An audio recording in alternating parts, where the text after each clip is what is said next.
ओम असतो मा सद्गमय तमसो मा ज्योतिर्गमय मृत्योर्मामृतमय। प्रिय विद्यार्थियों, कठोपनिषद प्रथम अध्याय की प्रथम वल्ली उत्तरार्ध में चल रही है। अब इसमें कुछ 4-5 कारिकाएँ बची हैं पढ़ाना।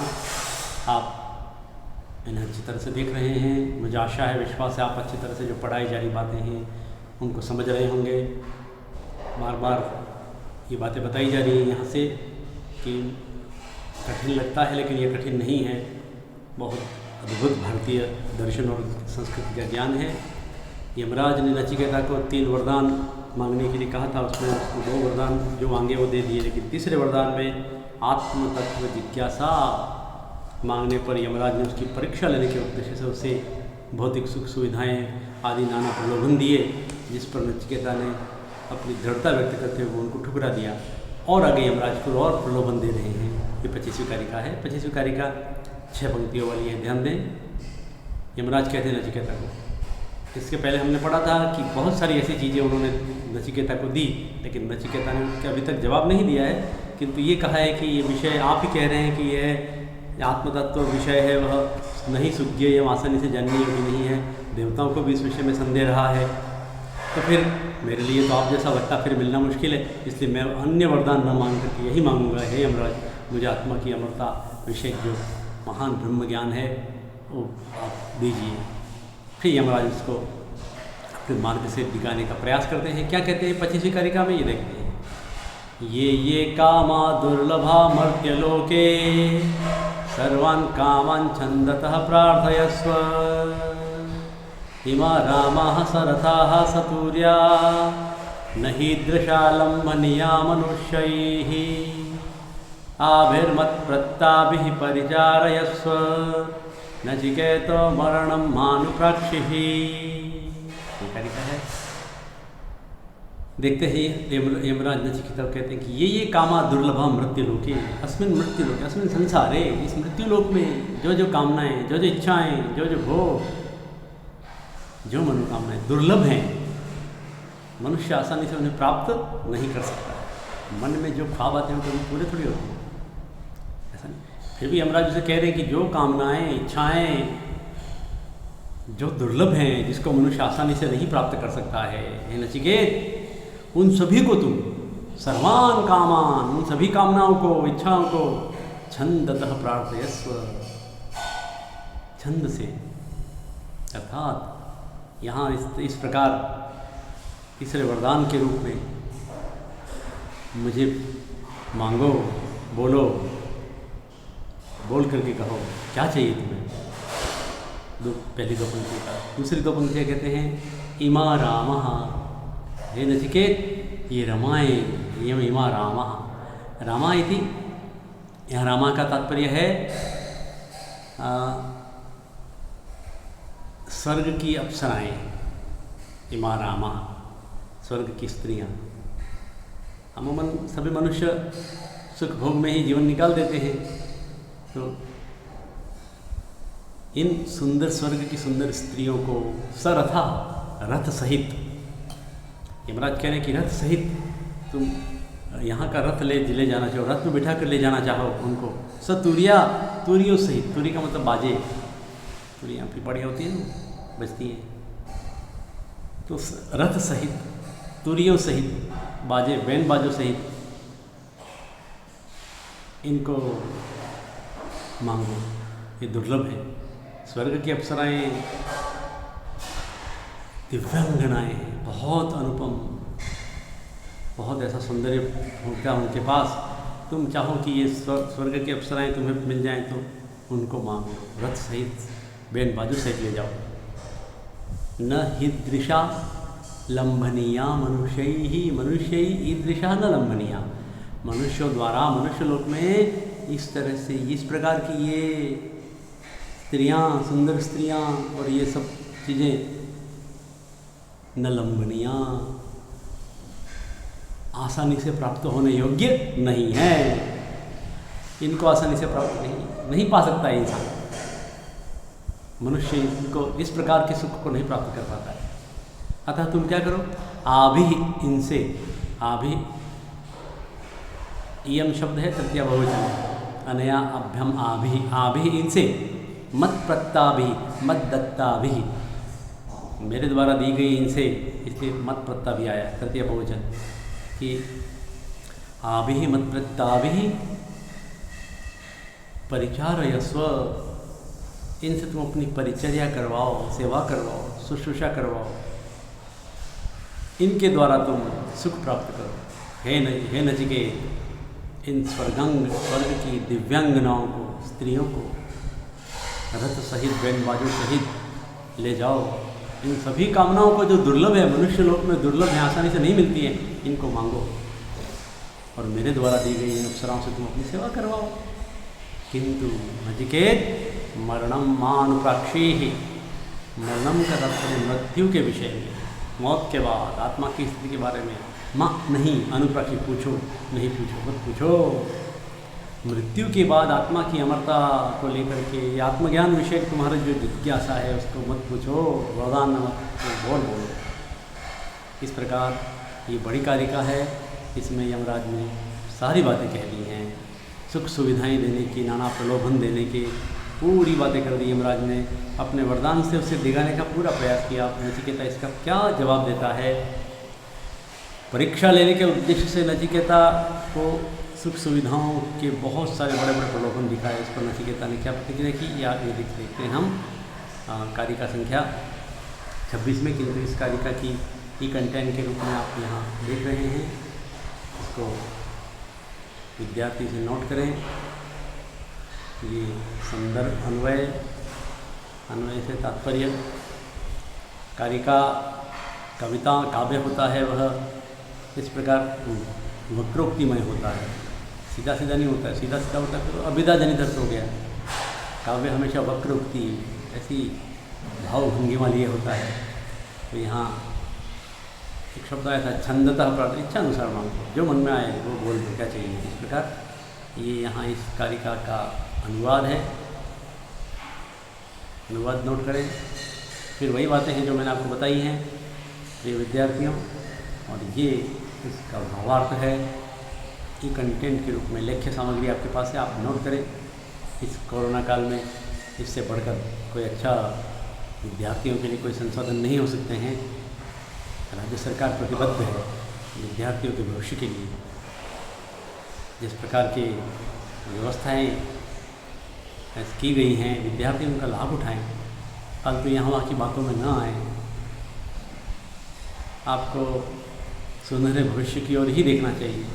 अभी ये समय फिर नहीं आने वाला है। ये समय 2-5 साल का समय है, ये आपके जीवन को बदल सकता है। ये साधना का समय है। राजनीतिक रोटियां सेकने वाले लोग तुम्हारे फ्यूचर, तुम्हारे भविष्य को नहीं जानेंगे। वो अपने उस भीड़ में तुम्हें इकट्ठा कर देंगे और तुम भटक जाओगे। प्रिय विद्यार्थियों, थर्ड ईयर के जो संस्कृत के स्टूडेंट्स हैं, मैं उनको बार बार कहता हूँ कि मनुष्य जीवन बहुत रेयरली मिलता है। 84 लाख योनियाँ हैं। उन 84 लाख योनि में एक बार सब बारी आती है। ऐसे हमारी सांस्कृतिक मान्यता है, धार्मिक मान्यता है। 84 लाख प्रकार के जीव हैं। हालांकि गिनती का कोई प्रामाणिक अभी कोई ऐसा मापदंड नहीं है, लेकिन 84 रामचरितमानस में कहा है, आकर 4,84,000 योनि भ्रमति यह जीव अविनाशी। ये जीव बदलता रहता है। तो इसमें जब मनुष्य जीवन आता है तो मनुष्य जीवन में भी हम पशुतापूर्ण व्यवहार करें या कदाचार करें, सदाचार छोड़ करके कदाचार अपना लें। दुराचार, व्यभिचार, भ्रष्टाचार, अत्याचार, कदाचार, ये सब कदाचार कहलाते हैं। ये छोड़ करके सदाचारों के लिए आइए। सदाचारों के लिए शास्त्र के ये इससे बढ़कर कोई आपका मार्ग प्रशस्त करने वाले ग्रंथ नहीं हैं।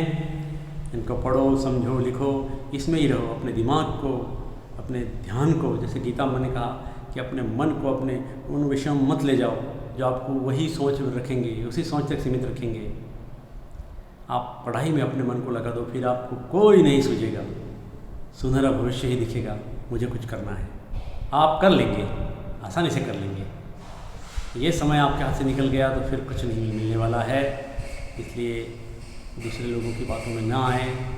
हमारे देश की संविधान की व्यवस्था इतनी महान है कि ये दुनिया का सबसे बड़ा और सबसे खूबसूरत लोकतंत्र है। दुनिया के देशों में इतनी आज़ादी नहीं है जितनी हमारे भारतवर्ष में है। हम उसको सोचें समझें। संविधान निर्माताओं ने बड़े मेहनत से सभी के लिए इस प्रकार के अधिकारों की रक्षा करते हुए सुंदर संविधान बनाया है। आइए उसकी रक्षा करें और हम विद्यार्थी जीवन में केवल विद्यार्थी ब्रह्मचर्य में रह करके अध्ययन ही करें। देखो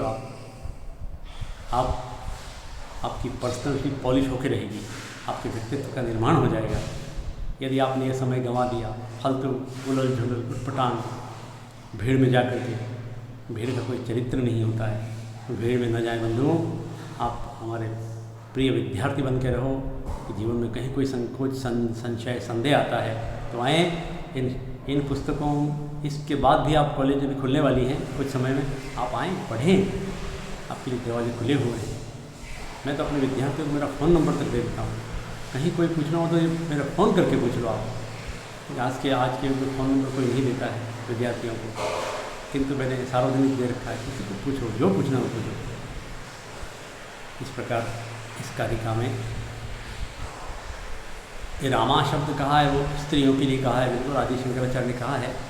तो इस प्रकार यहाँ इस कारिका में अब इसके बाद नचिकेता की बारी है। नचिकेता का क्या जवाब है? नचिकेता ने जवाब दिया इन सब बातों में। यमराज ने सुविधाओं की बाढ़ लगा दी ना, ये ले ले वो ले ले, क्या चाहिए बोल। नचिकेता क्या कहता है?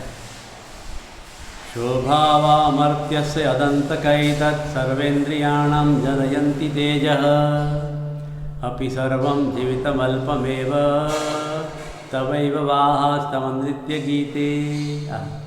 कितना खूबसूरत श्लोक है, कारिका है। जीवन के प्रति एक छोटे से बालक की सोच देखो। वो कहता है कि शोभावामर्त्यस्य, हे यमराज, ये जो आप लिस्ट बता रहे हो मुझे, जो सुख सुविधाओं की जो आप सूची बता रहे हो, ये स्वभाव है। स्वभाव का मतलब है स्व मन कल, इनका भाव कल तक ही है। ये चीज़ें कल तक रहने वाली हैं, परसों इनका अस्तित्व नहीं है, अर्थात नश्वर है, क्षणिक है, क्षणभंगुर है। आज है कल नहीं है। ये मर्त्यस्य का मतलब मरने वाला कौन है? प्राणी। क्योंकि पृथ्वी लोक पे आया हुआ व्यक्ति मरता है, वो हमेशा एक जैसी स्थिति में नहीं रहता है। तो मरणशील मनुष्य के यत अंतक, यहाँ पर यदंतक शब्द आया है। यत अंतक यदंतक, हे अंतक, हे यमराज, अंतक संबोधन है, क्योंकि अंत करने वाला अंतक कहलाता है। हे यमराज, हे अंतक, एतत् ये है सर्वेन्द्रियाणां जरयन्ति तेजः, इंद्रियाणां तेजः जरयन्ति, ये सभी इंद्रियों के तेज को जला डालने वाले हैं। ये जो आप कह रहे हो सुख सुविधाएं, ये दुर्लभ मनो इच्छाएं हैं, भोग हैं, सुख कामनाएं हैं, ये ले जा वो ले जा, जो चाहिए वो मांग। वरदान में, तीसरे वरदान में जो चाहिए वो ले ले। लेकिन हे यमराज, हे अंतक, ये मनुष्य के इंद्रियों के तेज को सुखा डालते हैं और ये स्वभाव है, अर्थात इनका ये नित्य नहीं है, अनित्य है। अर्थात एक दिन ये नष्ट होने हैं। इनका भाव थोड़े दिन तक ही रहने वाला है, हमेशा तक रहने वाले नहीं है।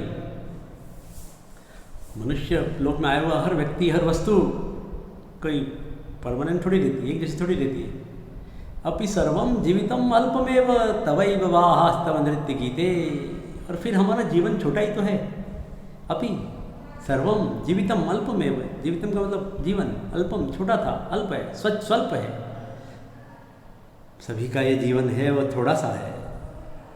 अर्थात जीवन इस पृथ्वी पर एक निर्धारित आयु उम्र लेकर आता है व्यक्ति।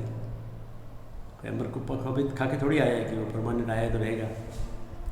तो जीवन तो थोड़ा ही है। ये फिर ये जो तव एव वाहा तव नृत्य गीते, ये वाहन जो आदि हैं ये सब तब आपके ही हैं, नृत्य और गीत भी आपके ही हैं। अर्थात जब तक मनुष्य पर भगवत कृपा बनी रहेगी तो ये वाहन के सुख, ये नृत्य, ये गीत, ये स्त्री सुख, ये सब मिलते रहेंगे मनुष्य को। इसके लिए कोई बहुत बड़ी गुहार लगाने की आवश्यकता नहीं है। देखिए बालक का दर्शन देखो, बालक का विजन देखो। यमराज ने अप्सराओं को देने की बात करी, सुंदर अप्सराओं, दिव्यांगनाओं, बहुत सुंदर महिलाएं होती हैं स्वर्ग के, ऐसा स्वर्ग की अप्सराएं, उनसे अपनी सेवा करवाओ, उनसे पत्नी सुख प्राप्त करो, इस प्रकार की बात करी। तो नचिकेता का भाव क्या है कि ये सब कल तक है, परसों इनका अस्तित्व नहीं है। एक दिन नाम धरियो तेरो नाश थवानो, एक क्षणिक है, क्षणभंगुर है। ये सब इंद्रियों का जो तेज है ना, तेज, उसको सुखा डालते हैं, नोचने वाले हैं।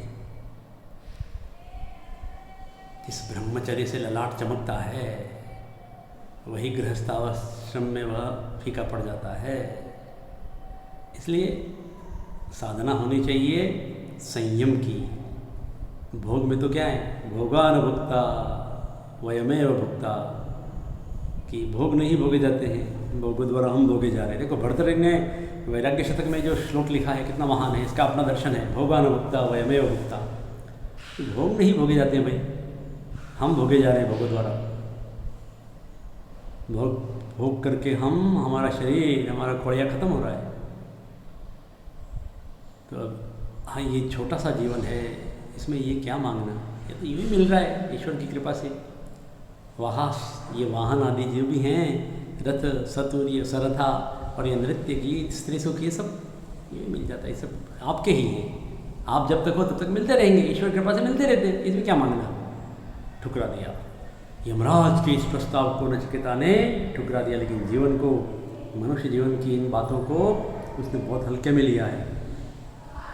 सांसारिक सुख सुविधाओं को क्षणिक और नश्वर बताते हुए देखो ये अन्वयोपरांतः,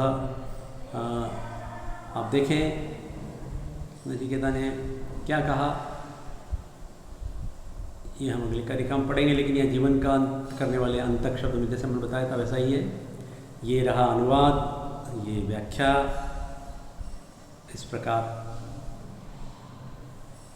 इसको आप बचती हैं 3 कारिकाएँ। एक कारिका और पढ़ेंगे, न वित्तेन तर्पणीयो मनुष्यो लप्स्यामहे वित्तम द्राक्ष्म चित्वा जीविष्यामो यावदेष्यसि त्वं वरस्तु मे वरणीय सेव। एक और कारिका पढ़ते हैं आज।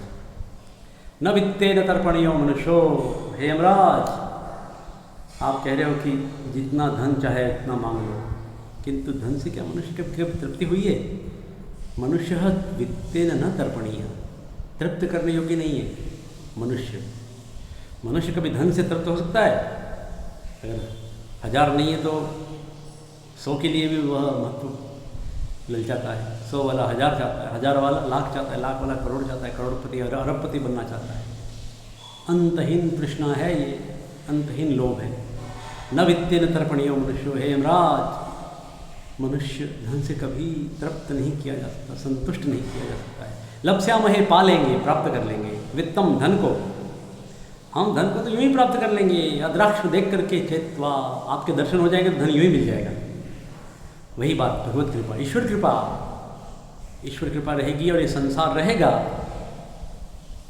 तो मनुष्य धन प्राप्त कर लेगा। कोई धन के लिए बहुत बड़ा धन कितना भी मिल जाए, नचिकेता की धन के प्रति दृष्टि कैसी है कि धन से मनुष्य कभी तृप्त नहीं होता है। अर्थात इससे एक बात निकल कर आती है कि धन बहुत कुछ है लेकिन सब कुछ नहीं है। वर्तमान युग में इंसान ने धन को सब कुछ मान लिया है। इसलिए आजीविका के लिए धन चाहिए, परिवार चलाने के लिए, अपना अच्छा जीवन चलाने, अभ्युदय के लिए, भौतिक उन्नति के लिए, सुख के लिए, किंतु धन को ही सब कुछ मान करके नीति, धर्म, ईमानदारी, इन सब मूल्यों को ताक पर रख देने से क्या हुआ? लोभ इतना बढ़ गया कि समाज में शोषण और वंचन शुरू हो गया। तो यमराज को नचिकेता कह रहा है कि आपको तो हम धन तो यूँ ही प्राप्त कर लेंगे, आपके दर्शन हो गए तो ईश्वर दर्शन कैसे हम धन प्राप्त कर लेंगे? यमराज, जीविष्याम, और जी लेंगे।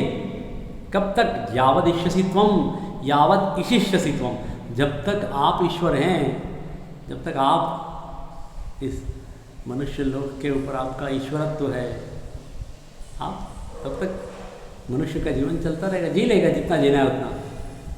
वरहतु मे वरणीय स एव, परंतु मैं वरणीय वरहतु एव सह एव, लेकिन मेरे लिए तो वरणीय, वर्ण करने योग्य, मांगने योग्य वरदान यही है। मैं कोई और वरदान नहीं मांगूंगा। मैं आत्मा की अमरता के विषय में जानना चाहता हूँ तीसरे वरदान में। इस प्रकार नचिकेता ने अपनी प्रतिबद्धता जाहिर कर दी इस कारिका में। आप देखें, कोई और अन्य वरदान नहीं मांगने की अपनी हट पर कायम रहते हुए कहता है। ये इसका अन्वय, ये शब्दार्थ, अनुवाद।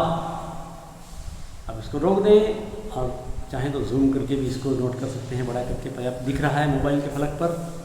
इसका भावार्थ, भावार्थ के बाद कोई विशेष शब्द हो तो आदि शंकराचार्य की टिप्पणी को जरूर लिया है।